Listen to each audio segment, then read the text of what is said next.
This session's really into the meat of this course, because we're going to really just talk about how to put together that safe system assessment document, how to put scores to things, how to look at your site and those sorts of things. So we've got some people joining us that have done the first 3 modules at another point, either in a in-person one-day session somewhere or over online stuff. So welcome to those people. I'll do a very brief summary again of where we're at, and others are continuing on the journey. So I'll share my screen, and at the end of this session, you're going to be you're going to be heading out to do your safe system assessment, practical exercise. So we will at the end spend a bit of time. Kathy will take you through how to find your site and your plan or the design, how to find the templates to use and the like. But I'm going to start off with a bit of this, how to actually do this safe system assessment. But just to recap here, we've had a good discussion about the philosophy of the safe system, ensure that we're all generally on the same page there and understand what is this philosophy, how does it differ from traditional approaches to road safety. We looked at the different elements of the safe system, the vehicles, the road users, the speeds, the roads and roadsides. And we delved into those principles of, the fact that the human body is vulnerable, the fact that people make mistakes, and the shared responsibility, and sort of all that. Those principles really help us shape the idea of a safe system assessment and how we will assess how well infrastructure will go in helping us achieve these principles. And we delved into that in a bit of detail, and we started then talking about exposure and likelihood and severity, and that was talked about quite a lot. And you've done some good assignments in delving into exposure and likelihood and severity. I think some people are a little bit still getting their head around exposure as a distinct element, extracted out of what would commonly be likelihood times severity for any risk assessment. I think people are generally pretty good at likelihood, and severity we're getting much better at. But you'll see as we sort of put the puzzle pieces of a safe system assessment together, it will play out hopefully fairly obviously how some of these fit together. We delved into the biomechanics of injury, human tolerance to physical force, because of that severity aspect, that we want to understand the severity of incidents. We want to prevent any that are going to result in death or serious injury, and either bring them back to tolerable or eliminate the crash altogether.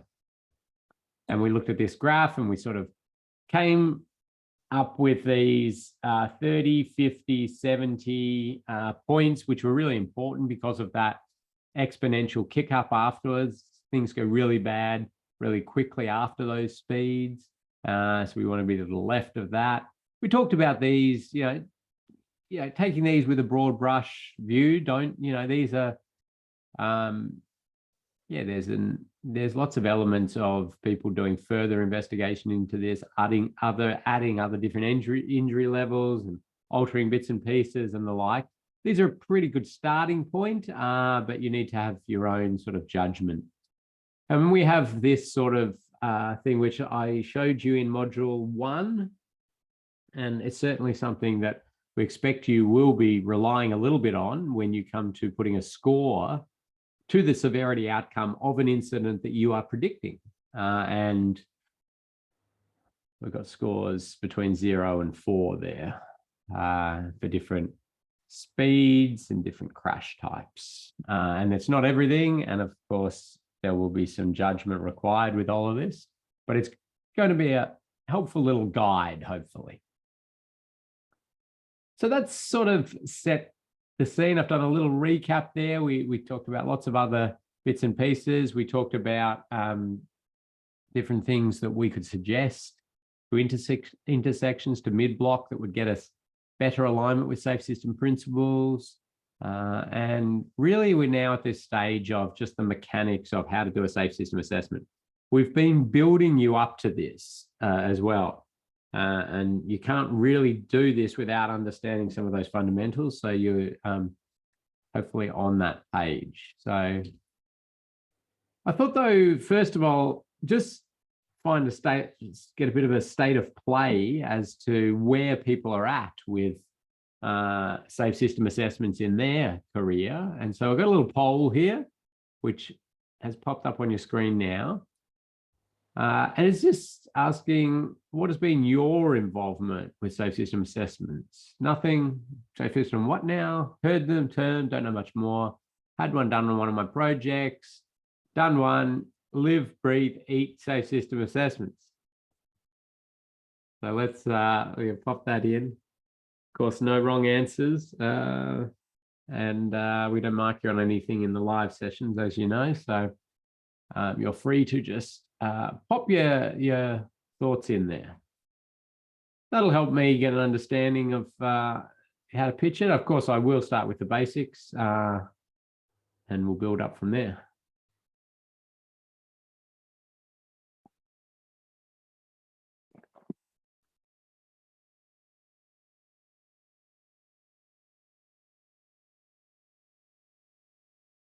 Thanks, Ken. I'm going to close this one off in 3 more seconds for any last people and go. Thank you. Okay, so majority of people have heard of them but don't know much more. Some people have had some done on their projects. 5 people have done one.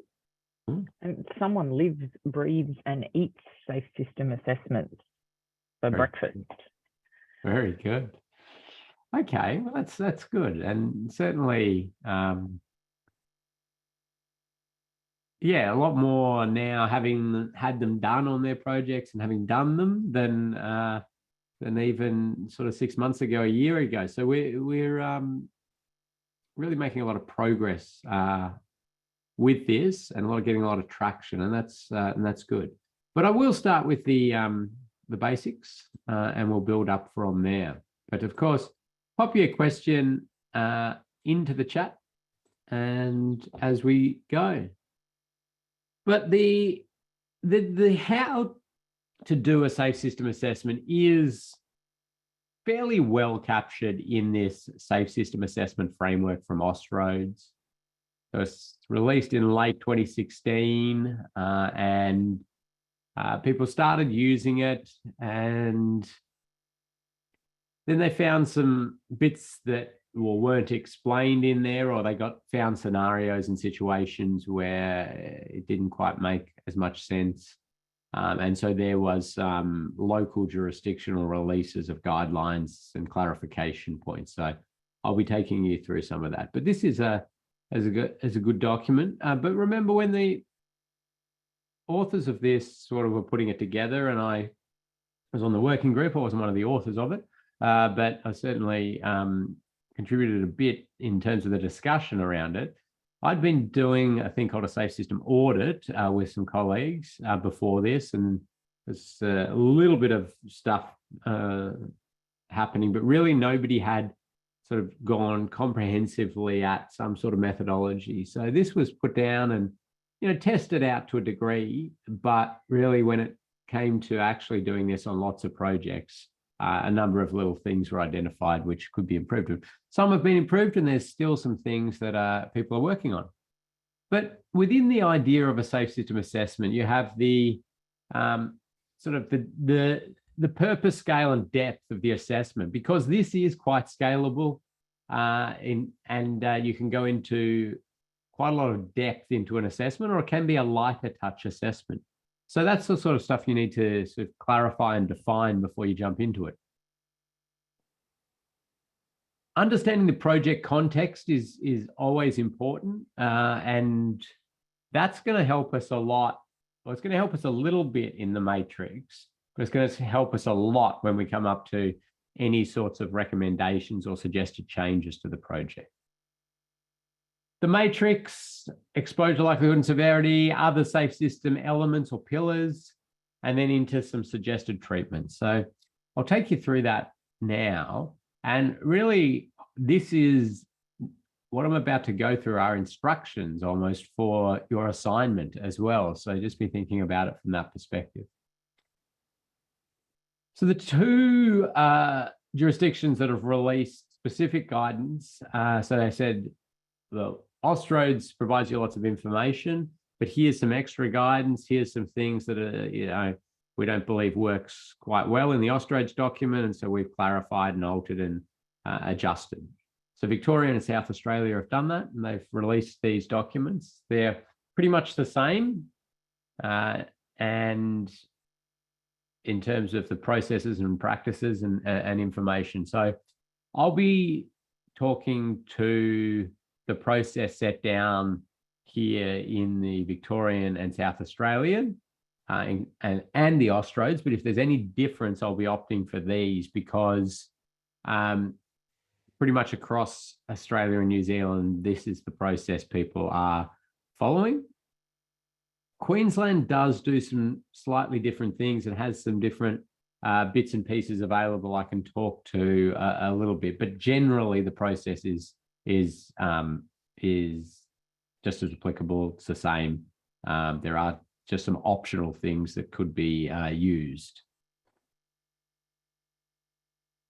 Okay, I'm going to start right at the end. One of the outputs people are looking for. So when you've done your assessment and you've documented it all up, people want to see this type of graph as an output. And what this is the red here is the existing condition. And on the y-axis, we've got the safe system alignment score. The higher the score, the worse. The lower the score, the better. Think about it as risk. So we want to get this as low as possible. And you'll see on the x-axis here, we've got the different crash types: run-off road, head-on, intersection, pedestrians, cyclists, and motorcyclists. And then we've got this other category, which it contains anything that hasn't been accounted for in these other categories. So you can see there that the red is the existing conditions. This is an intersection. You can tell that quite easily. It's an intersection. And they have designs to potentially upgrade this intersection to either a roundabout, a modified T intersection with traffic signals, or a conventional T intersection with traffic signals. And then each of those has a score for these crash types. And you can see there, when they upgrade it, if they do, based on the designs received, you can see sort of where the risk profiles come out. Now that was, sort of just a representative diagram there. I can show you some, if we have time, I can show you some real safe system assessments and how sort of refined they can be and how much detail can be in them. But as I mentioned before, the first thing you really want to do is get your head around this project. So you will be asked to be involved in a safe system assessment, be part of the safe system assessment team, do a safe system assessment, because you're going to come out of this course and get a certificate, and you'll tell lots of people you can help them with safe system assessments, and hopefully they will get you on board to assist. And so when they do, you've got to get your head around their project enough to really be able to provide valuable input into improving their project in alignment with safe system principles.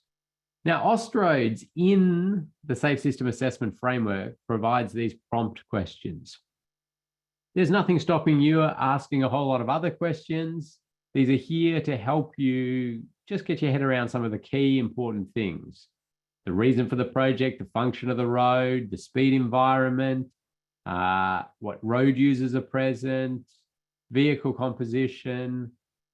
You'll be probably asking about movement and place categorization or strategic plans for the area, land use, any sort of background documentation and studies that have been done. And you gather all of this up to give yourself that base level risk or understanding of the project and its context. Now, practically, what do I do? Or if I'm asked to be involved in a safe system assessment team, I just send these prompt questions over to the project manager and say, well, we want to get some background info here. Can you jot down answers to these questions and send us any documents that might assist us with that? Because they're best placed to be able to easily answer these and like. And then we would organize an early workshop then to just discuss some of those, clarify things, ask questions, and that gets you a nice way forward in understanding the context of the project. And then we get into the risk matrix, or the safe system assessment matrix. Now, this really is sort of a lot of the meat of a safe system assessment. It's where we'll be getting you to focus your attention and time in your practical exercise. And it's where we start to build that picture of risk to be able to produce that graph that I was showing you. And you'll see here that we have those crashes that I mentioned before: run-off road, head-on, intersection, other, pedestrian, cyclist, motorcyclist. So there are crash types that present death and serious injury across Australia and New Zealand. And then the three rows are, no prizes for this one, exposure, likelihood, and severity. And that's why we've been talking so much about it, getting you to do exercises to categorize, to get your head around that. So I need to clarify some things about these crash types, these columns. The run-off road crash, is run-off road for vehicles, so trucks and cars. That's predominantly going to be cars, but it would include trucks in this as well. So that's for cars and trucks, as is head-on, as is intersection.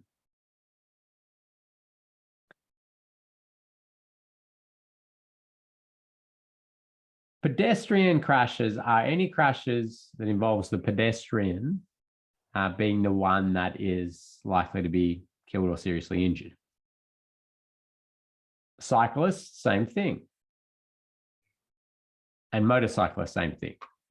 It's the motorcyclist being the one that's killed or seriously injured. Now, you might be saying at this stage, well, that's obvious. But if a pedestrian is crossing the road at an intersection, now remember, you're predicting this. You know, it's not like you're looking at crash data and then categorizing it. You're predicting this crash could happen in the future. I'm worried about a pedestrian crossing at this intersection and being struck. Well, you're going to account for that in pedestrians, not in intersections. Because the intersection is the vehicle-to-vehicle crash that happens at the intersection. Same, okay, so then if a vehicle, you're worried about a vehicle coming around a curve, leaving the road, hitting cyclists on a shared path after they've run off the road, the ones that are going to get injured there are the cyclists. And so you'd be thinking about it from accounting for it in the cycling column. Now, if you're also concerned that the vehicle occupants, when they've run off the road and the shared path, and then there's trees or there's embankments or culverts or drop-offs or anything like that, you're worried about them getting injured, that's where you're starting to account for their crash injury over there in runoff road. There's lots of little nuances on this, like if two vehicles crash nose to nose in an intersection, is it an intersection or a head-on? And the answer there really is it depends where they were traveling in your mind. If they were both continuing through the road straight, then it's a head-on. If one was making a turn maneuver or they were on non-continuous roads, then you'd put it as an intersection. So there's little nuances like that. There's the idea if you leave, if there's a project for a road safety barrier in a flush narrow median, for example, and you're thinking about vehicles leaving their lane and hitting that central barrier system, is that a runoff road because they haven't left the road? And the answer is yes, you'd categorize that into runoff road. It's almost like we could have said lane departure crash. And then you get this other category. And so you've thought about lots of stuff and it's all pretty well there, but then anything could come up. Now, we often see in here railway level crossing crash risk that we're thinking about. Crashes with trams, crashes with animals, side swipes. Crashes aren't really picked up in any of the others. Rear end crashes if they're not generated from an intersection. So that was a good bit of debate and the like, where people were saying, well, okay, you got rear end back of queue from the signalized intersection. That's our concern. Is that an intersection or is that another? And it was decided that to put that into intersection, if you can kind of link it in your mind to an intersection. But if it was maybe a school crossing or something and you're worried about that, then it would fit into the other category.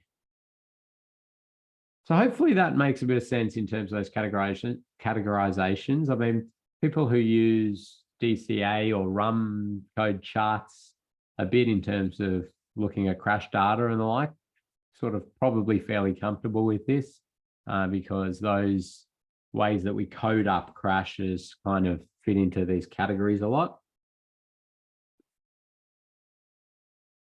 So then we start to say, okay, we need to now populate this matrix or table with numbers and information. And you can see here exposure is quite simple. AADT, AADT.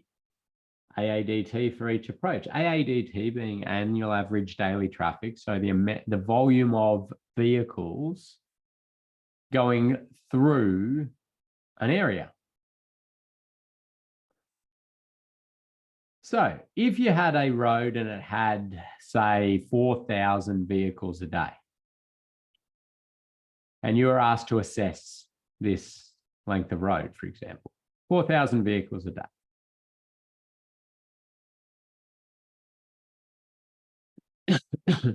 So 4,000 vehicles are exposed to this potential of running off the road.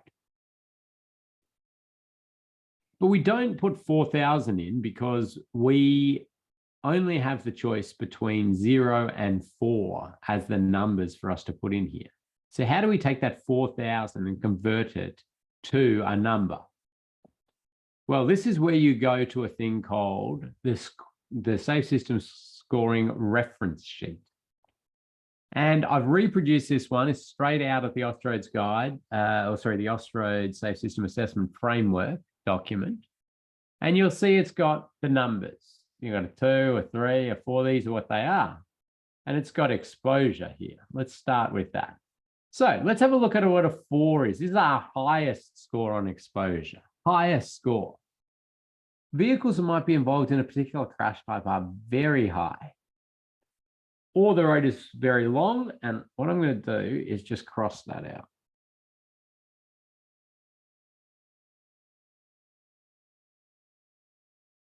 The reason I cross that out is because this was one of the ones which Austroads puts, and jurisdictionally, we don't operate like that on the length of the road. And I'll show you how that plays out later. But we're looking just at the AADT. Therefore, exposure is very high. For runoff, road head-on, and other crash types, AADT is greater than 10,000. And then we see for cyclists, pedestrians, and motorcyclists, greater than 100 units a day. Okay, so we've got some now reference numbers there. We've got AADT thresholds. We've got numbers of pedestrians or cyclists or motorcyclists going through the area or crossing. But what did we say? We said 4,000 vehicles a day. Well, it's not above the 10. So let's jump down and see if it's a 3. Vehicles might be involved in a particular crash type are high. Therefore, exposure is high. For runoff, road head-on, other crash types, AADT is between 5,000 and 10,000, 50 to 100. For pedestrian, cyclists, motorcyclists. Okay. Go to a 2. Okay. Volume vehicle is moderate. 1,000 to 5,000 or 10 to 50. Okay. That's the one we're looking at. So we can go back and we can say, well, this then scores a 2. Our runoff road exposure score is 2. Now, if this road is not divided with a physical barrier system, right, then you're going to have the same head-on as runoff road. Because we're going to say that 4,000 vehicles a day are exposed to head-on crash potential. Now, then you go to intersections. You say, well, come up to this intersection, and it's, say, you got 2,000 vehicles a day crossing there. What we want to do is add the 2 volumes. There's a lot of debate on how to get to this one. Should we add the 2? Should it be the highest volume one? Should it be the lowest volume one? Should it be a multiplication of the 2? Should it be a sophisticated formula? Should it be conflict point analysis multiplied by the number of vehicles? You know, and what was decided was that it would just be the addition of the 2. Now, people may want to do further investigation into this and further clarification. It may change at some point in the future, but for now, we're just adding the 2 streams. So that will be 4,000 plus 2,000. So we're at 6,000. So then we go, okay, 6,000. Where does that sit in our score? Okay, well, that's gone up from that 2 to a 3. So this one will get a 3.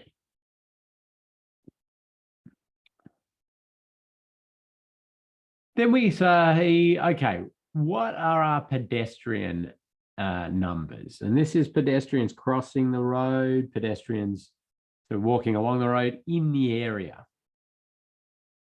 And what we often find, and this probably says a lot about our industry, and hopefully we're changing this dramatically, is that we often don't get given pedestrian counts, pedestrian numbers, predictions on pedestrians. We seem to get, 20 years worth of traffic data, road traffic data, but we don't get much for pedestrians. So you end up having to make a judgment call. You look at it, you're out on the site, you look around, you ask other people who know the area, and you make a bit of a judgment call. And you saw there that we've got, these other numbers, which are quite low for pedestrians. But, this one, maybe we're in a rural-ish environment and we think, okay, well, we're less than 10 people crossing at this point. There's the occasional maybe person walking a dog or something, but it's a rural environment. And we're going to go with a 1 on this, for example. Then you do the same for cyclists and you say, okay, well, what do we got? How many cyclists are going through the area? Have we got counts? Do we know that? You sort of move through and find out. And let's say we still think this is a very low cyclist area, rural area. We're going to go with a 1 there. Now, motorcyclists, again, sometimes we get some figures on this, but most of the time, again, it's making a bit of an assumption. And a decent starting point is to go 1% of AADT being motorcyclists. Sometimes it's a bit higher than that. Sometimes it's a lot higher than that if you know it's a popular motorcycle route. But we're going to go with that, which would give us a 2 there.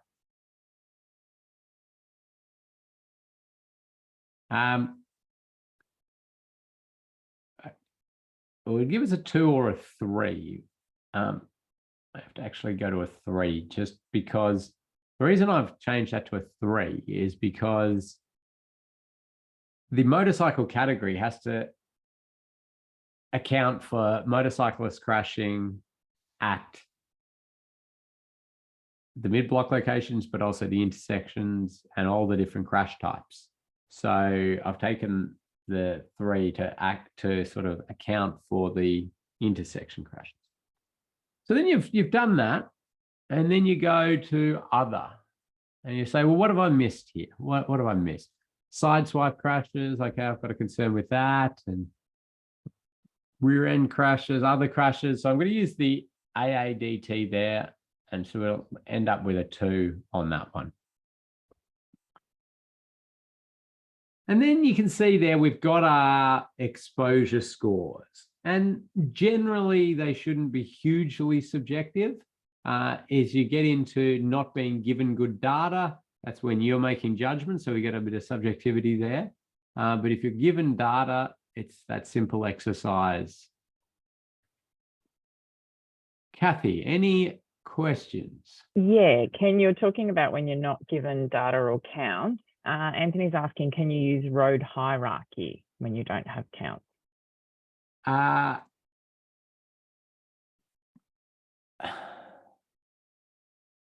You can if you link that to some sort of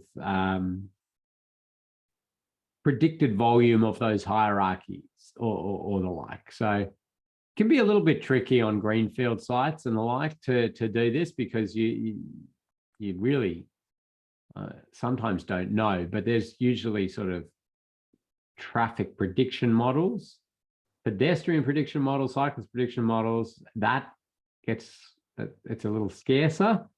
We'd like to see a lot more of that. So yeah, anything you can use to help justify your judgment on that is good, and you sort of dot point how that is. But yeah, if you know this road category generally has about this traffic volume or this number of pedestrians or this number of cyclists, that could certainly feed into this. If you had a greenfield site, could you look at the proposed capacity of the road and assume it will eventually generate that much traffic?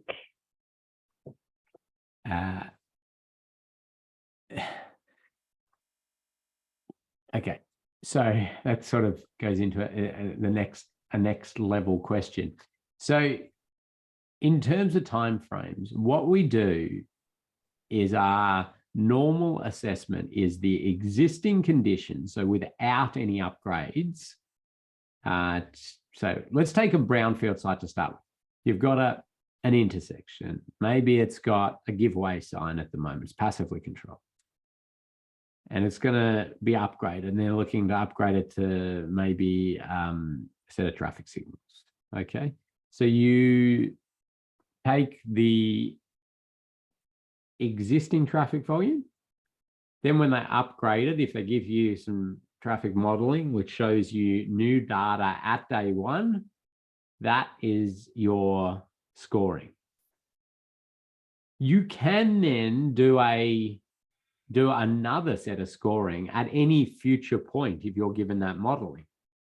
Okay, so it could be that you do a I don't know, a 30-year one, and yeah, so we tend to use the day one volumes without being asked to do anything particularly different. So you use before and then day one. Now, for a greenfield site, it becomes a little more challenging because you don't have any existing conditions. So you don't do existing conditions matrix, and you then have to make this judgment call of, well, what will it be on day one when it opens? And it's probably not going to be the full capacity of it, but what will it be? Now, it can all get problematic and challenging with subdivisions and those sorts of things because they release and they open up, different bits and pieces and others. So you've got to make a bit of a judgment call as to where it sits within that. And I think that is probably a decent demonstration of, I want to remind you that this is a risk assessment methodology. Yes, we're putting numbers to it, but I need you to think of the numbers as risk attribute inputs. So if you were doing a normal risk assessment, you'd be thinking about, well, what's the likelihood? Well, it's likely, it's rare, it's very rare or whatever it is. And it's these sort of broad brush categories. And what's the severity? Severity is, high, and it results in a specific risk. Well, we're doing the same thing here. It's just with numbers, and I'll show you why it's numbers and important to use numbers later. Kathy. Thanks, Ken. Yes, good. Now, just to confirm, when we're looking at numbers, every leg or every road? Every road? Oh, so in terms of the intersection? Yes. Well, I mean, you've got to think about new vehicles, because I mean, if you've got an intersection, got an intersection like that, and the AADT is going to be the vehicles going that way to AADT, and that way some of them are going to turn, and they then are in your AADT there and there, aren't they? You count them, you're going to count them there, you're going to count them there. So you're really trying to just isolate it down to new vehicles, if that makes sense. So the fact that if you added, each leg in each direction, you probably over count it. Is it compulsory to include an other category? Can it be just, no? So you can leave it out? You can. Yep. If you believe everything has adequately been, you're pretty happy with everything like that, you'd make that a 0. Now that's pretty rare because sideswipe crashes and I don't know, exiting driveway crashes, because you're going, well, that's not an intersection crash, is it? But I don't think it's getting anywhere else. Hey, I mean, the chance of these might be very low and the severity might be very low, but most of the time something is represented there. It's also a nice little point and an opportunity to think broadly about crash types and other things and unique site circumstances and those sort of things. I'm guessing if you left it out in your existing conditions, you'd also leave it out in your design option? Not necessarily. Oh, okay. Please So explain. they may be designing something that presents a unique crash type. Huh. I mean, your existing conditions may not have a train level crossing, and then they're going to build a level crossing. So all of a sudden, there's a new crash type that wasn't accounted for in the existing conditions because that crash type didn't exist. And now we've created something, and you'd be then showing that actually we've significantly shot up or we've put up now a new risk in this project. So there'd be lots of potential circumstances like that. Great, thank you. That's all we've got at the moment. Okay, well, we've only done the exposure line. We will have our break in probably after I get through likelihood maybe, or maybe and severity as well, because I do need to give you time, don't I, Kathy, to explain the assessment. Okay, so then we go to likelihood. And we say, okay, the existing site, what are the factors here that are influencing the likelihood of crash? And you have had some practice at this now, and you're looking at all those things like the signage, the sight lines, the lighting, the surface, the delineation, the presence of sealed shoulders or no sealed shoulders, the geometric design of it, all of these different things. And what you do is say, okay, associated with this crash type, runoff road, what are these characteristics? And you might say, well, it's a 70 km/h road environment.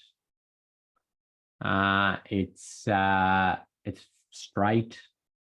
There are some shoulders, but they're not sealed. It doesn't have any barrier systems. It's got some trees. How far are those trees? The trees are set back a bit. It's good line marking, good delineation, and the like. And you'll actually dot point all of these in your matrix, all of those little thoughts that you're having. And then you go to your scoring reference sheet and you say, okay, let's have a look at this. I'm going to start with a 4 again. The likelihood of individual road user error leading to a crash is high, given the infrastructure in place. High approach speeds to a sharp curve, priority movement control, filtering across several lanes of opposing, or several opposing lanes, and high speeds and the like.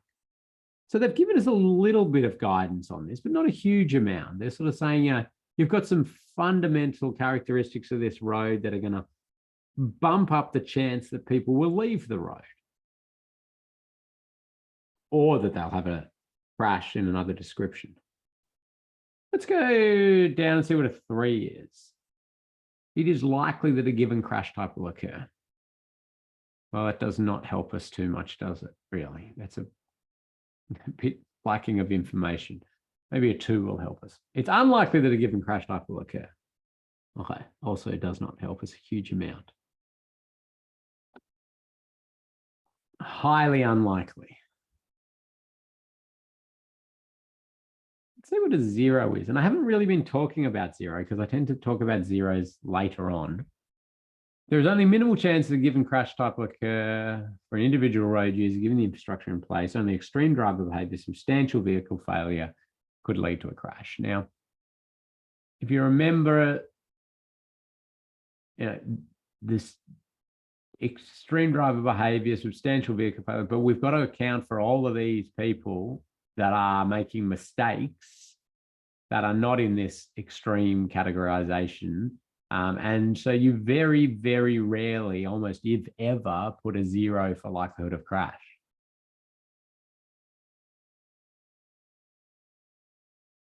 So we have to make a bit of a judgment call. Now, we did create a separate fact sheet to expand on this a little bit more because it is very subjective and it's very varied in what people decide to put as the number here. But one of the things you can sort of think about it as is a relative likelihood compared to other intersections, for example. What are the characteristics of this intersection compared to all the other intersections out there that either make it more likely or less likely for a crash to occur? So, or what, this stretch of road for people running off the road. So I said we've got this straight, we've got this 70 km/h, we've got these different features. Are there audio tactile edge line there? I said an unsealed bit of shoulder, that'll help a bit. I'm definitely not at the point of saying that only substantial vehicle failure. I'm either going to say it's highly unlikely or unlikely. I think I'm going to go unlikely for this one because, well, it's, all very hypothetical, but I'm going to go unlikely. And I've documented and justified how I got there, but it's going to get a 2 as well.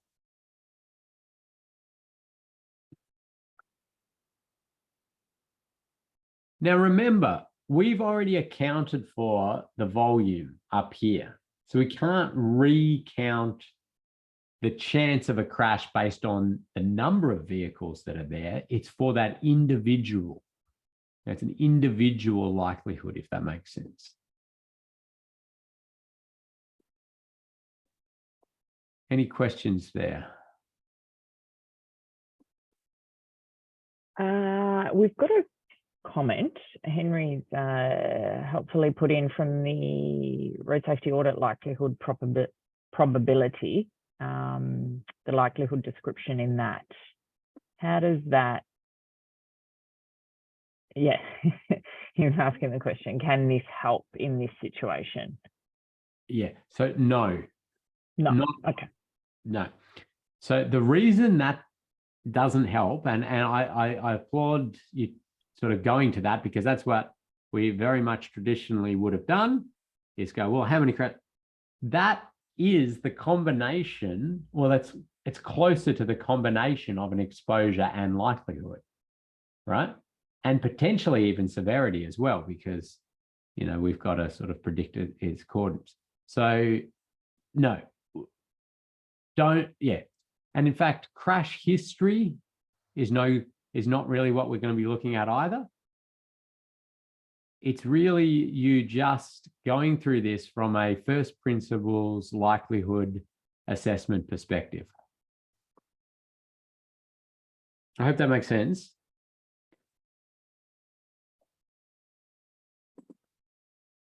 So then you're looking at now head-on crashes. Now, while we've taken into account the volume of vehicles there, volume does then play a secondary role in head-on. It's a little bit confusing here, but in order for a head-on crash to occur, there needs to be another vehicle there. Okay, so they're all exposed to the potential for head-on, but it'll depend whether there's another vehicle there or not. And so that will actually factor into your likelihood as well as exposure. It's kind of one of the only ones where that happens. I suppose it's like the frequency of trees in your roadside maybe, or frequency of hazards in your roadside. Well, this is frequency of that hazard. It just happens to be connected to our AADT as well. But you're going to have the same things. Geometry. Well, what's the separation? Are we talking about a big, wide median?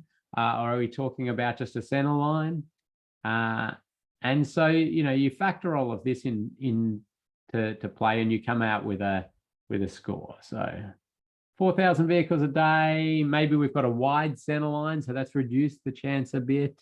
But I'm going to go with a 2 there as well. And, I'm just popping some numbers in. You'd get there and you'd be justifying and quantifying it with some detail. Then you go to intersection, and you've got there the type of control. So is it going to be, or is it give way signs, stop signs? Or is it signalized, or is it a roundabout, or is it a raised intersection, or what is it? And the speed and the design of it, and the visibility, conflict points, and all.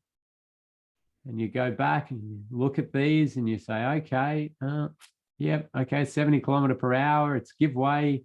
control, and people are making that movement. So it's fairly high speed. And, oh, yeah, there's not great sight distance on that leg. And I'm going to go with a 4. And you justify that as well. So you can see how you're sort of building this up. Might say that, so you might get 2 there, and you might, pedestrians, usually often you have a 1 here. It's, there's low numbers of pedestrians in the area. It's unlikely that we've done a lot to the area to lessen the chance of pedestrian crashes or the severity of the crashes, because it's not a highly populated pedestrian area. But we've taken the exposure out already. We've accounted for that. So we're just looking at, okay, well, when a pedestrian is there and they're trying to cross the road or trying to walk along the road, what is the chance that they, the likelihood of the crash relative to other areas? And, you've got no footpath, you've got no crossing point, you've got bad sightlines, you've got 70 km/h roads and things like that. And you might be quite high, a 3 or a 4 on these sorts of things. So I'm going to go a 3. I'm going to say there's good sight lines, good sight distance, and some areas to wait and the like, but it's just in a hypothetical. Cyclists, same thing. Well, we've got low cyclist volumes, but so there's only an unsealed shoulder, and so they're going to sort of be riding on the road, and for that individual cyclist through the area, it's quite bad. And motorcyclists, you'll end up usually taking sort of the worst you've already seen, because they're going to be subject to a lot of the same characteristics. So we'll be putting a 4 on that. Now, remember, you are going to be dot pointing and justifying this. I'm just doing this as an example to show you how the scoring happens, but, lots of dot points justifying. Yep, I saw this, and this was good, and this bit wasn't good, and this bit will influence it, and this bit's going to help things out. Lots of bits and pieces. Likelihood is subjective. I often find like road safety auditors have a really comprehensive list of things and have really nutted this out. That's a lot of road safety auditing thinking in this likelihood categorization. Kathy, any questions on that? Absolutely, Ken. We're inundated with questions and commentary, which is great. So I'll go with for head-on crashes. Since it involves both approach of vehicles, doesn't it make sense to consider it in exposure rather than likelihood?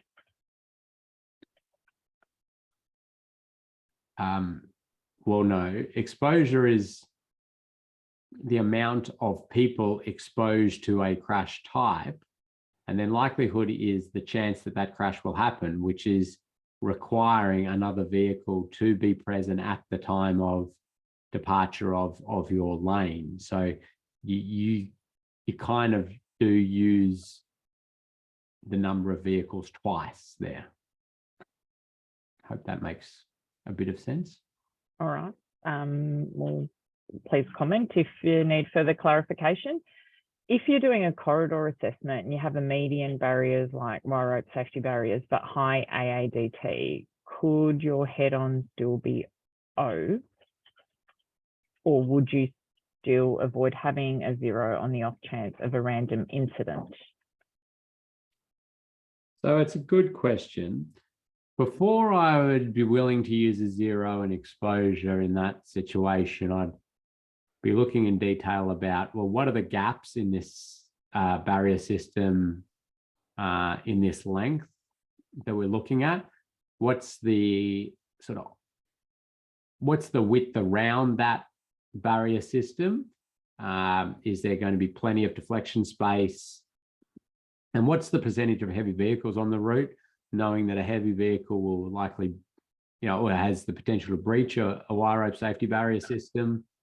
They're not, even the test level 4 MASH ones are only, for a 10-ton style vehicle. And so, but, on a road that has a a low percentage of heavy vehicles and has good deflection space and no gaps, no big sections without it or not frequent access points, I'd be yeah, fairly likely to put a 0 on that head-on. Good one, thank you. So this is more of a sorry, yeah. and sorry, the 0 is in exposure. Yeah. Is where I would be sort of putting that one. And then you'll see later why it doesn't matter what your likelihood is then afterwards, because you've got no exposure to that. Yeah, yeah. So yeah, did you want to go on? No. Okay. Okay. So about crash history. So we've noted during this course that crash history is not used for reference, and the same for RSA. How do we identify a project or existing site that has a high safety risk, justifying a safety system assessment to be undertaken? Sorry, say that again. Okay, so I guess how do we get an SSA done on a high safety risk road without looking at crash history? Well, I mean, most safe system assessments are done on project upgrade, like road upgrades or road changes or new features on the road or alterations to the road. And you don't need to justify it. The governments of Australia have demanded it. I mean, it's a mandated thing. There's no, oh, we really should do this one. You've got to do it.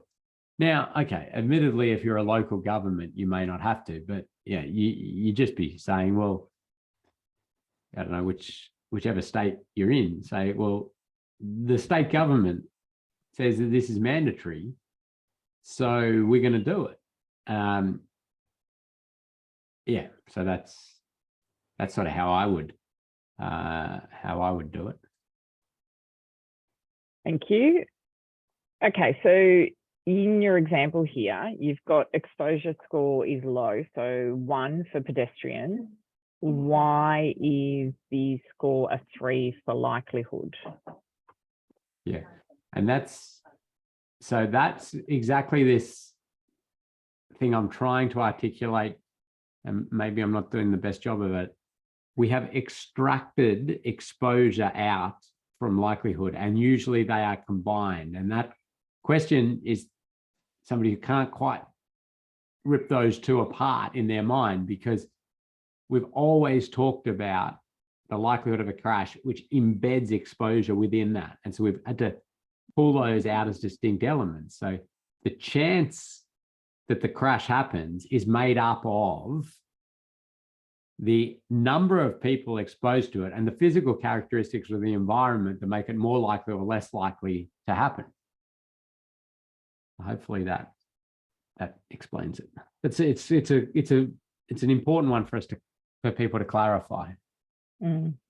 There's people trying to clarify it. I think likelihood is more to do with the infrastructure than exposure, and it would multiply out. Yes, and it does multiply out, and we'll get to that. But yes, that's right. It is the infrastructure, but you can also factor in other things, like if you've got kids in the area, and kids are more likely to be involved in a crash than others, or old people, or drunk people, or these sorts of things. So you can factor some of that in, and you would factor that into likelihood, because the number of pedestrians is just a number. It doesn't matter if they're old or young or whatever. That's just the number that are exposed. Then the chance of their crash is going to be, there's more likelihood of a crash if everybody is intoxicated and wandering the area than if they're all, sober and the like. So you can factor that in, but you would do that in likelihood. Okay. All right. I think we've got a thumbs up, so I think we're getting there now. Ken, did you want to continue with severity now, or should we have a break and let that marinate in our heads. Let's let the marination begin. And please keep asking more questions. These are great questions, because this is what you need to be clear on to do your assignment, and frankly, to be doing safe system assessments, that people aren't going to throw back and go, well, that's not how it should be done. So, all right. 3 minutes, 4 minutes, 3.5 minutes. 3.5 minutes. Start the clock. Okay. So when looking at likelihood for head-on, is it more related to the likelihood of lane departure, not related to exposure and an actual head-on occurring? Well, it's both. I mean, you can have geometrically horrible road and the like, but if there's only sort of one vehicle that uses it every day, the chance of the likelihood of head-on is very low. The exposure is low also, but the chance of hitting another vehicle is very low when you do depart the road, which is highly likely that you depart your lane. But yeah, so it is both. But yeah, good thinking. Okay. So for judging the likelihood factor, I thought we'd assume there's another vehicle coming, and then the exposure score of 1 would take care of that. Am I wrong? No. Yeah, no. You've just done the nah business. Yeah, I can see where you go. Think about trees and the frequency of trees in a roadside. Okay, so the runoff road crash, okay, is the exposure to runoff road crash is the number of vehicles using the road, because they're all exposed to that. The chance of it happening depends on a whole lot of, factors on the road, the delineation and geometry and all these sort of things. But also when they leave the road, how many things are there for them to hit? Because if it's just one tree, then the likelihood is low. They're likely to miss that. Now, okay, you've got to factor in rollover and those sorts of things, but yeah. But if there's like trees everywhere, then you're going to hit one.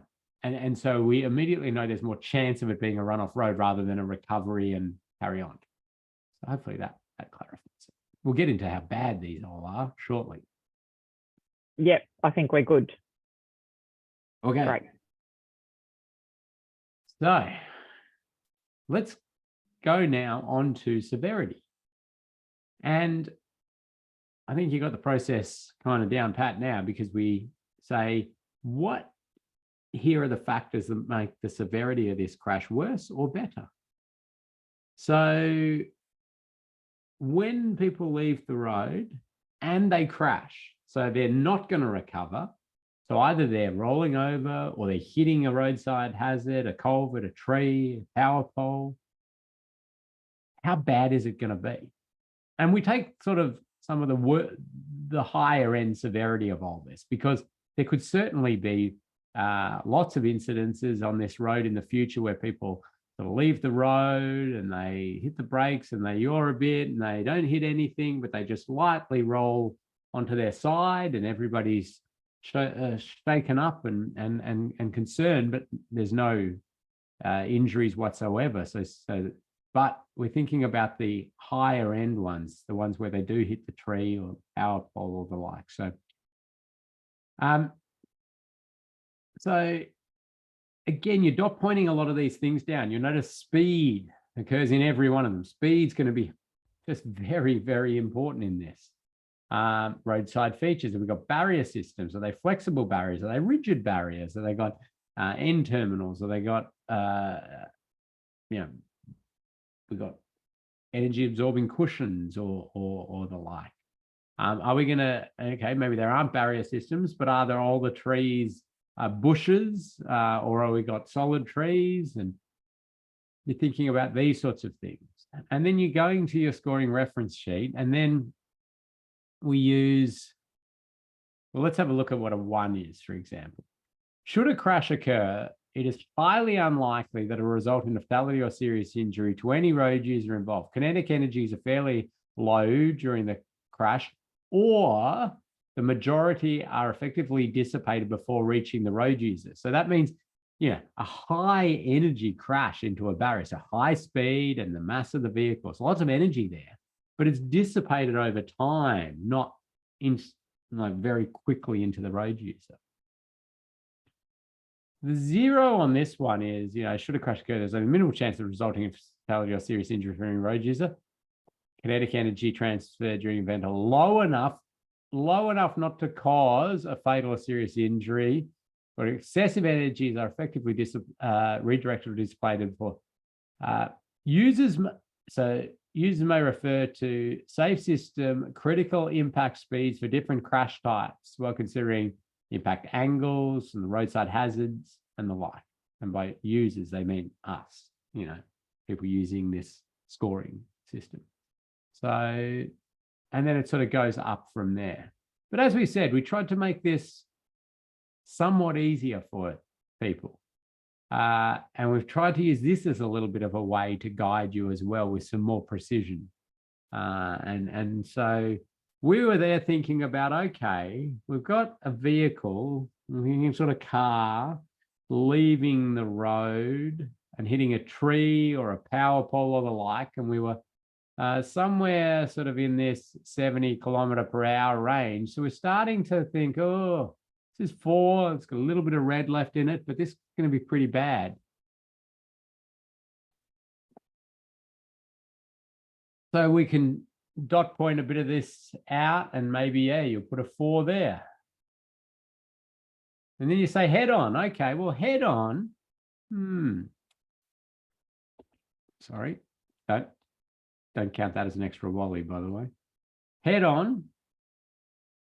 And maybe we're thinking car to car. Well, head on can happen at a bit higher speed. So maybe we're down at a 3 for that one.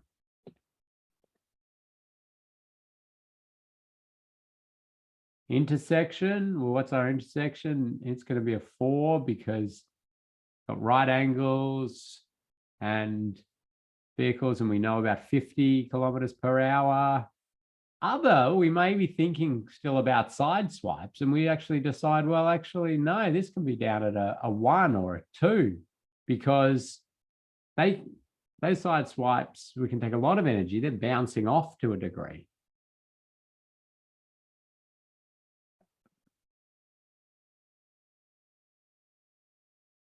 And I can just basically roll straight down there with the highest severity for pedestrian, cyclists, and motorcycles. They're vulnerable road users. We were sort of talking about a 70 km/h road environment, hypothetically, and that that then results in when the crash happens. Remember, this is when the crash happens. How bad is it going to be? Well, it's going to be it's going to highly likely result in death. So you justify and you populate. And then we've got scores filled out for all of this. And this is where we multiply. And you multiply, so we got 4, 16. Oh, what just happened there? Sorry. 16. And then you're able to, multiply these out. Multiply. So you're multiplying down. So 32 and 4, and so we have 12 and 16, and we got 32. Okay, so you see there, you've got scores now for each of those. You can add these up, add. Intersections 48. Thank you. Sorry. Good prize there. I can't even do my multiplication quickly anymore. Thank you.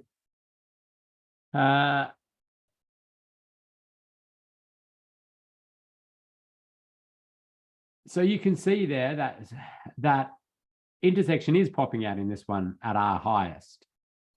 And that helps us, sorry. And then motorcycles will be the same, won't they? Sorry, I thought I was thinking of 2 up there, 48. So motorcyclists and intersection. And you can see there, then you're able to start to piece this together.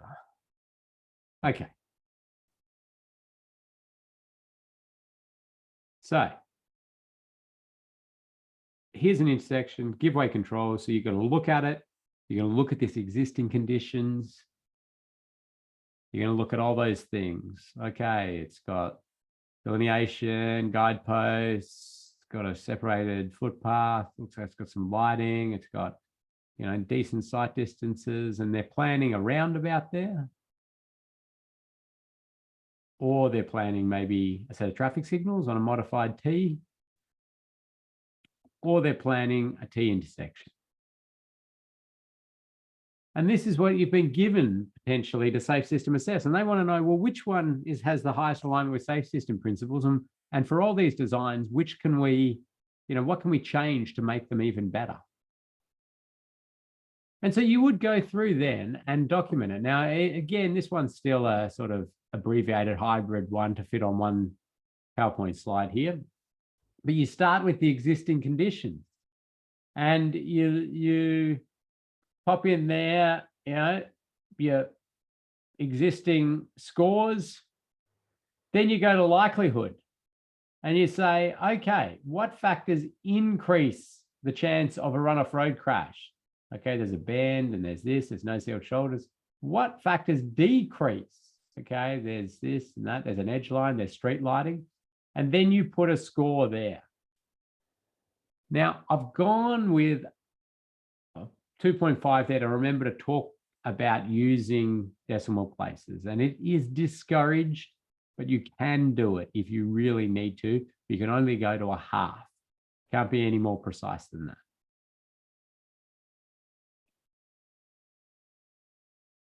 And then you do the same for severity. What increases and what decreases? ... Put your score in, multiply them out, get your score. Now, the one thing I didn't talk about before much was that 0. Now, if we were able in this to say, well, let's go with intersection. If we were able to say score of 0 for intersections because there is no exposure, because there is no intersection in this bit, we're looking at a mid-block section. It doesn't matter what the likelihood is or the severity because you're multiplying it.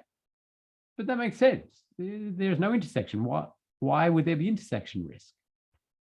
Also, like if you're able to say there is no chance a crash will occur here, absolutely no chance. Now, as I say, extremely rare to do that because we're dealing with humans and making mistakes. But if you could put a 0 there, you wouldn't actually care how many are exposed to it and what the severity is, because there are going to be no crashes. So risk is down to 0 again. And likewise, if you can put a 0 in severity, saying when these crashes happen, everybody's going to walk away, always, right?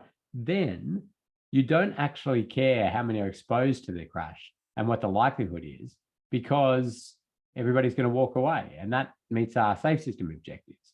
Now, if like practically, if you got a 4 and a 4 and a 0, well, you might have a lot of little bingles, so you might want to say something about that. But from just a pure safe system perspective, we're in a good position. So you can see there that you've got all of these things, and you start with the existing conditions, and you fill this matrix out until you're very happy with it. Then you copy the whole table. You take the whole thing and you paste it. And then you get that design and you look at the design and you imagine it built. You say, okay, what things now have been removed that are influencing risk, and what new things have been added that are influencing risk. And you actually use that existing conditions, that base model, to cross things out, to add new things in a different color, and to change scores and change the color of those. So you see, it's all modifying off the existing condition. Cross that bit out, and these are the new bits that get added, and you can see in colors. And then you do that for each design. So you go back and you get the existing conditions matrix and you paste it, and you do the next one, modify it. You go back and you get the existing conditions and you do it again. And as many design options as they give you, you just keep getting that existing condition matrix and manipulating it, using the strike through and adding new things in a color. And then you're able to get those final scores, and you can start to see that you're able to say the existing conditions was this. We've got 3 design options, and every one of them makes things better aligned with safe system principles. However, the roundabout is the one that gives us the best alignment with safe system principles as you designed it. But none of them are 0. So we can do better on these. And you can see here that the roundabout, while it's the best performing overall, well, maybe for cyclists, it's going to make things a little bit worse. And this is where we get to the point where for every one of the designs you're given, you make recommendations on how to make it better. And this could be anything, any ideas that you have. So I'm talking about the design that they've presented. So they present a roundabout and you say, well, we think separated bike lanes with raised priority controls around it, and document a bit of that would make things better, or you put that in, or lighting could be improved, or whatever it is, whatever your ideas are to improve that design, that's what you put in. And you do it for each. And then we need to categorize those. And some people are getting quite good at this categorization. Others, in industry this is, and others are still scratching their head at it. And, well, a lot of people haven't heard of it. But we have these 2 main categories. They're primary and supporting safe system treatments. Now, I'm going to draw little handles on these because I want you to think of them as buckets.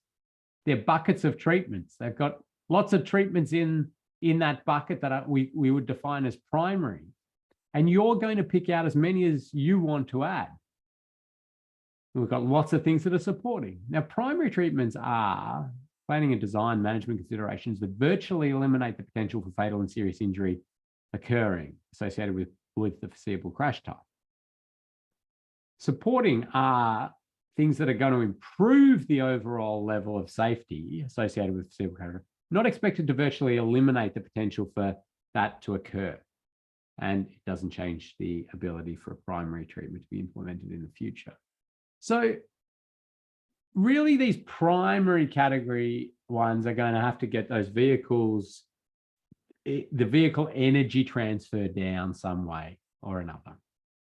You get a lot of likelihood reduction in supporting treatments, single shoulders or better lighting or better signage delineation. These are all good things, right? They're going to reduce the chance of the crash. The primaries really start to get us the severity or a complete elimination of the exposure to the crash.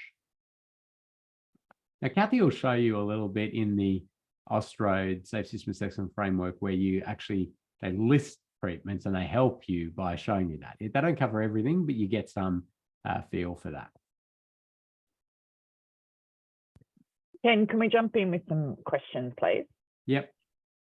Thank you. For pedestrians, if the design proposes a shared user path, for example, it might attract more pedestrians and increase exposure, but likelihood has decreased from the safer infrastructure, so the score might balance out to be the same? Yeah, that's possible. Now, I'm always a little bit reluctant. Well, I always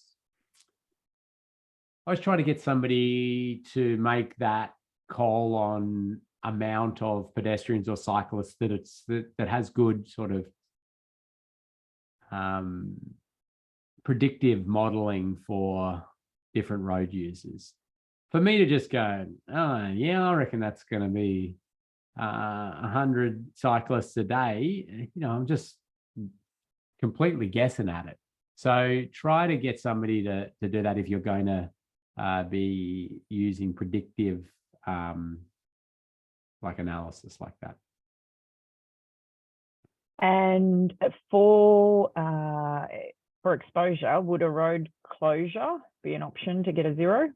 Yeah, it's a great one. Yep. Closing a road, closing an intersection, so as in closing one leg and like, yeah, that's how you can get a 0. Absolutely. Thank you. Okay. So there's this other part of a safe system assessment or a full safe system assessment that looks at these other elements of the safe system: road users, vehicles, post-crash care. And this is not one where we quantify things, right? This is not one we put numbers to. These are just qualitative answers to these questions straight out of Austroads. They're there to spark ideas and thinking. They might factor into your matrix, or they might simply be, be things that spark different ideas on how we can improve safety. So you can see there the questions are sort of generic, some of them, and some of them may not be relevant to your sites or the like, but they're things you sort of go through. Sometimes you just write not applicable, or no information, or nothing stands out. Sometimes it might spark an idea. So are road users likely to be alert and compliant, and are there factors that might influence this? What are the expected compliance and enforcement levels? Alcohol, drugs, speed, road rules, driving hours, and the like. What's likely to driver fatigue? Is this in the city, or is this out in the middle of nowhere, between two major cities? Can enforcement be conducted safely? Are they going to be putting barrier systems up that stop the vehicles being able to, the number plate recognition vehicle, or the, police pulling people over or the like? And, we've had some really interesting wins around that as a result of safe system assessments and creating specific areas for enforcement, or integrating that into the design. And are there special road users, entertainment precincts, elderly, children, on-road activities, distraction by environmental factors? Is there a big pineapple or something there that's distracting everybody? Risk-taking behaviours. What level of alignment is there with the ideals of safer vehicles? Now, that's one that you sort of scratch your head at usually. It's quite relevant if you're doing a safe system assessment on an entire, like on a mine site or a remote community or something like that, which you can do. You can look at their vehicles and the like. For the general road network, it doesn't provide us much value. It's a big picture sort of thing. Other factors might attract a large number of unsafe vehicles. Is percentage of heavy vehicles too high for the proposed design? Is the route used by recreational motorcyclists? Are there resources to detect non-roadworthy overloaded unregistered vehicles and remove them from the network? Can enforcement of these be conducted safely? Has vehicle breakdown been catered for? Other issues that might affect safe and efficient post-crash care in the event of a severe injury, congestion, stopping access space, to emergency and medical services operate efficiently and rapidly as possible. So again, is this in the middle of nowhere? Is that set up in the mountains and it's very hard to get to? Some safe system assessments have spat out ideas of helicopter landing areas being created, which has been done a few times because it's thinking holistically about this, road safety. Are other road users and emergency response teams protected during a crash event? Are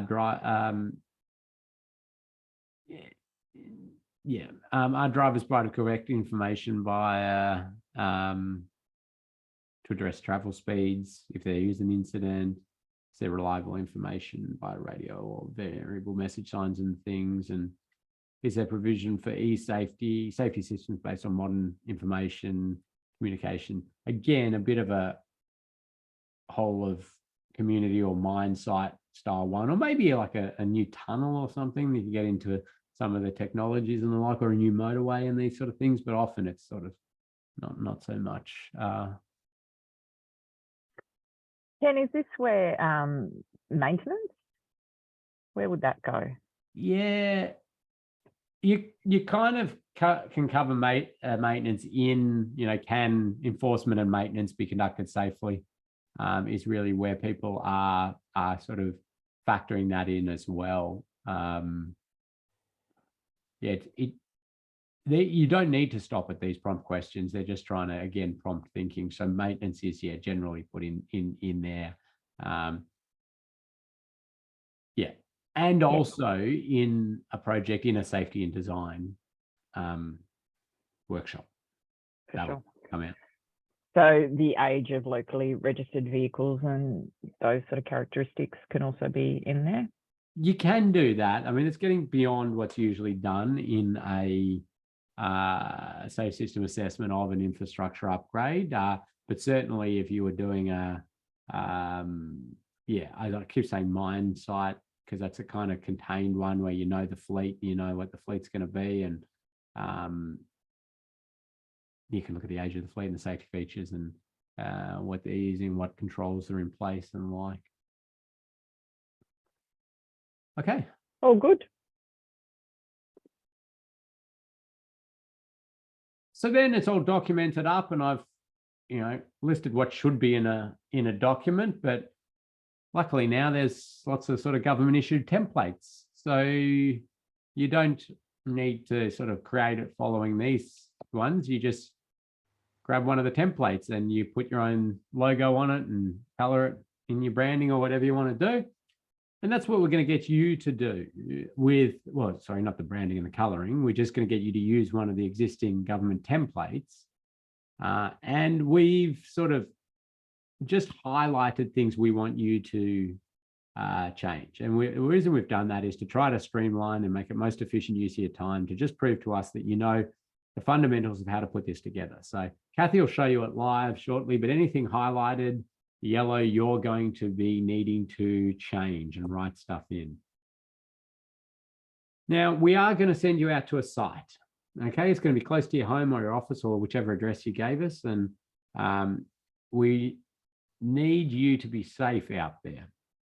So we've done a risk assessment of the sites, and we assure that it can be done safely. There's no high risk things for your personal safety out there, as long as you play your part as well, and you don't needlessly stand out there on the road. You don't need to be measuring lane widths and these sorts of things for this. It's generally standing back, looking at how it all operates and the like. And you'll know these areas probably quite well, but you want to look at it through this context, because you're going to be looking at a design as well and saying, oh, okay, they're planning to build that. How's that going to integrate? How are people from the shops over there going to get over there now? I wonder where they're going to go. And then don't be a hazard yourself. Don't make people walk around you on the road or the like. Don't park in unsafe spots. And we have a safe work method statement for you to fill out, which Kathy will show you shortly, but it says very common sense things like, I agree not to go out there if I'm intoxicated or the like. So if perchance a resident comes out to ask you what you're doing and what's being planned here, which I'm not sure many of you know, you put a high-vis vest on and you stand there with a clipboard or a piece of paper, they think, and they want to know what's going on. Often you just say there for just a training exercise. Please don't show them the design and tell them that this is what is being proposed at that site, because some of them may have been created for that exercise, or some may be council stuff that not our role to do community consultation on.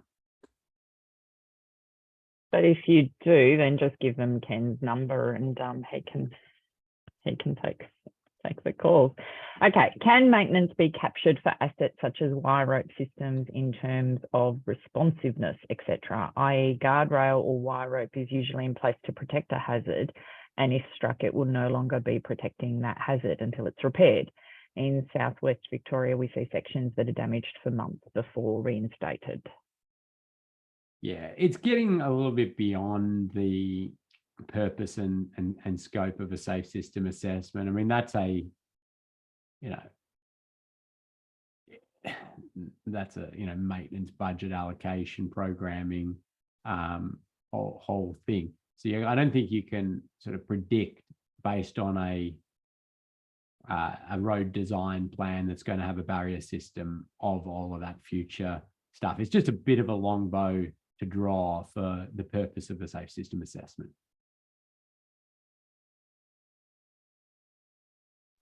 Thanks, Ken. Okay, so we're ready to have a look at assignment time. Terrific. Okay, so we're in the learning management system, which you're all familiar with now. I will just alert you to the resources section again, and those fact sheets that Ken mentioned at the start. So they're on our website here, and the link will take you to those, and they just give some more information on those tricky things to calculate. But we're looking at module 4. And as mentioned, the safe work method statement has been produced and is in there, and we just ask you to agree to that. So it's just one question. Jump into this section here and find your name, and that's your design. So you want to have a look at that. That tells you the location of where you need to go. And then we've provided you the template here as well as a graph generator. So you open up the template. Here's one I prepared earlier. And you only need to complete the highlighted section, highlighted in yellow.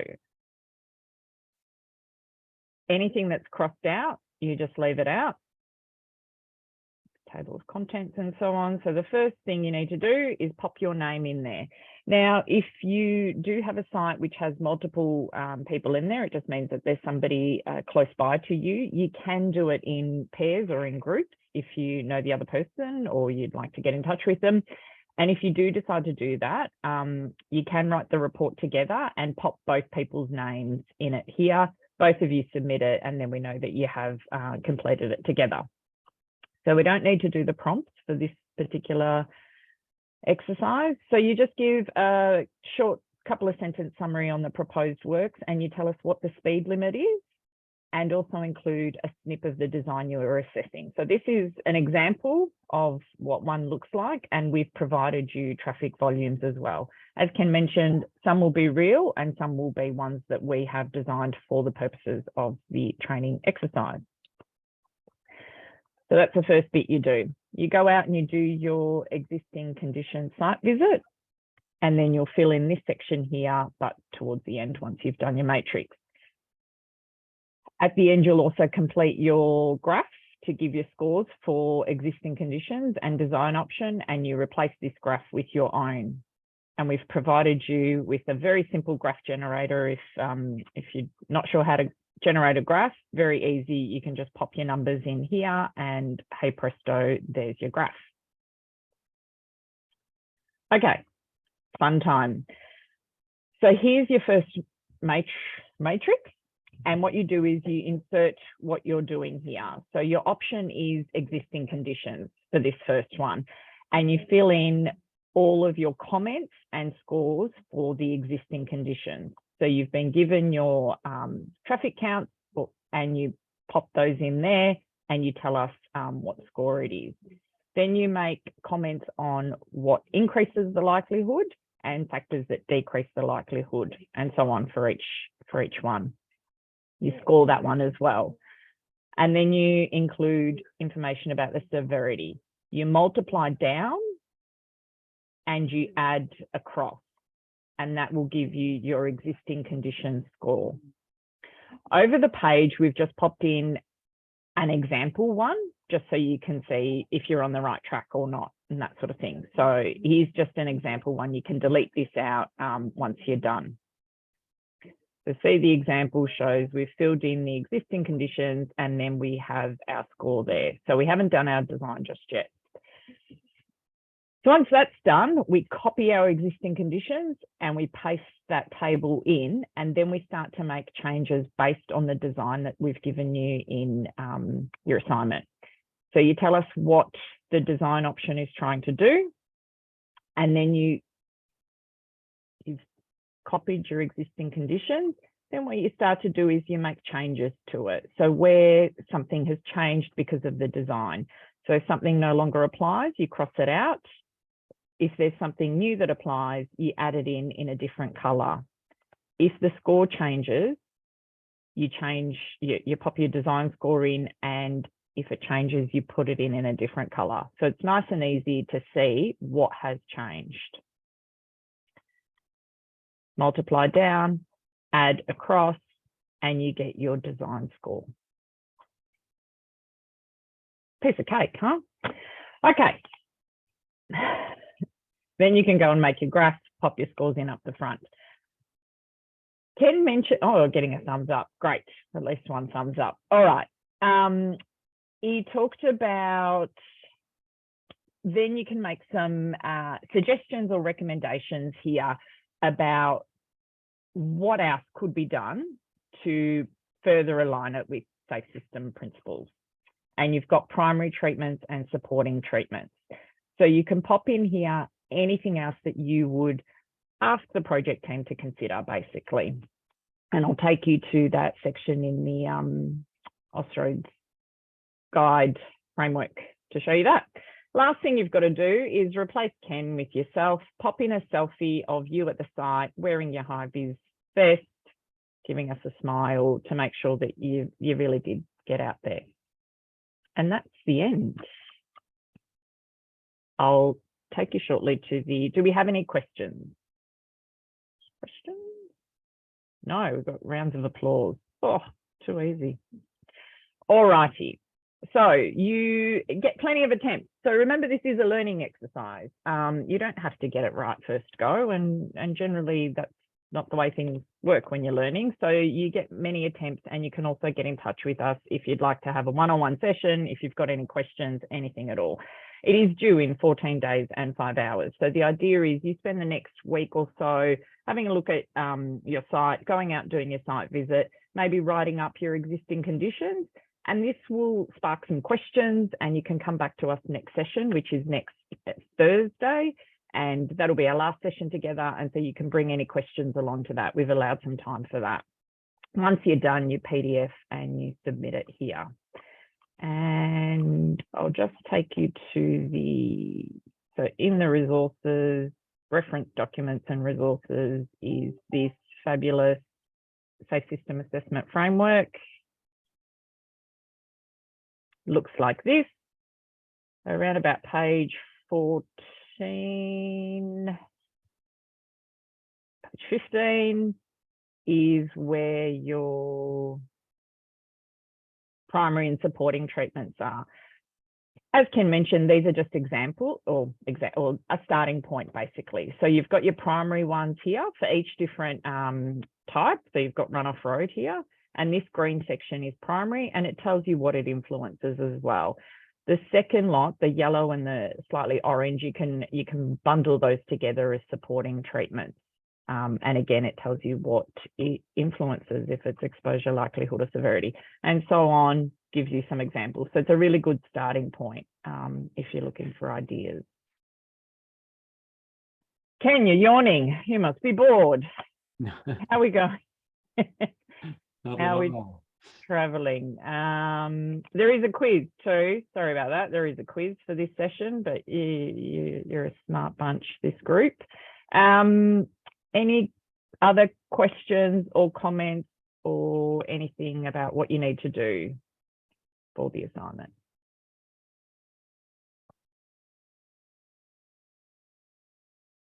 Okay, I think they want to get into it.